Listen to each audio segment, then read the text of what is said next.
Imagine a microscopic-sized ladder contained in the part of our brain that will label our subconscious. The ladder of inference, which was first proposed by Harvard professor Chris Argyris, is the basis of this model. Every time we interact with someone, that experience enters the ladder at the bottom. That same experience zips up the ladder in the blink of an eye, exiting at the top. This process happens thousands of times a day without us knowing it. Let's focus on what happens on each rung of the ladder.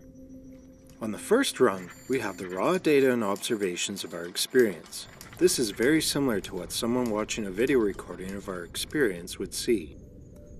Moving up to the second rung, we filter in specific information and details from our experience. We unknowingly filter based on our preferences, tendencies, and many other aspects that we believe are important. Onto the third rung, we assign meaning to the information we have filtered through. This is where we start to interpret what our information is telling us. On the fourth rung, a very crucial thing happens. We develop assumptions based on the meaning we created on the previous rung, and we start to blur the distinction between what is fact and what is story. On the fifth rung, we develop conclusions based on our assumptions. This is also where our emotional reactions are created. On the sixth rung, we adjust our beliefs about the world around us, including the person or people involved in our experience of the moment. On the seventh and final rung, we take action based on our adjusted beliefs. Still with me? Great! Let's take a real-life example and run it up the ladder to see how this all works. Have you ever been cut off in a parking lot, signal light on, as you steer toward your coveted spot only to slam on your brakes at the last minute as someone pulls in front of you and steals your spot away? Imagine that experience and notice all of the data and observations landing on the first rung of your ladder. Now let's watch what we pay attention to on the second rung. Who cares that it's sunny out and the birds are chirping? The 50% off sign outside of your favorite store is meaningless. You filter in the sensation of your grip tightening on the wheel, you feel your blood pressure rise, you hear the squeal of your brakes, and you notice the expression on the face of the other driver as he pulls in front of you and quickly looks away. Time for our third rung. Ever since you were young, your parents taught you the importance of waiting in line and taking your turn. You live and die by the rule of first come, first served. And now this guy has just stolen your spot. What gives? Up to the fourth rung we go. Watch closely as our assumptions take over and our story creates itself.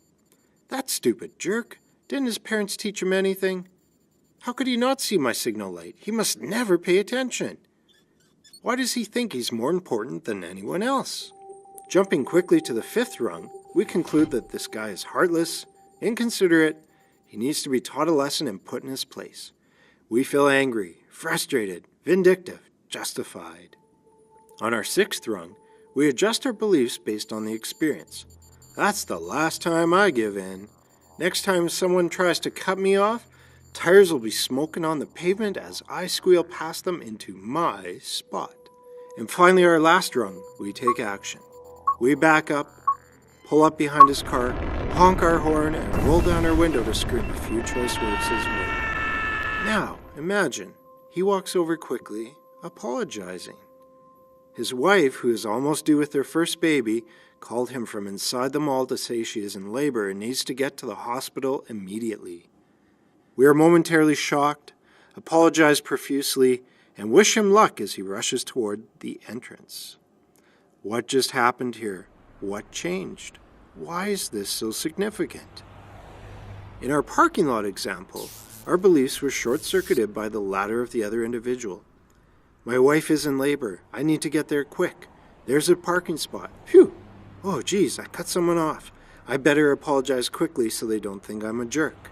But what if we were able to short-circuit our ladders ourselves? Proactively, by choice. Guess what? We can. Let's return to our unique human function of free will. Next time you notice yourself reacting to your experience, pay focused attention to your ladder. Ask yourself what beliefs are at play, where did they come from? What data and observations did you filter in as a result of your beliefs, and why?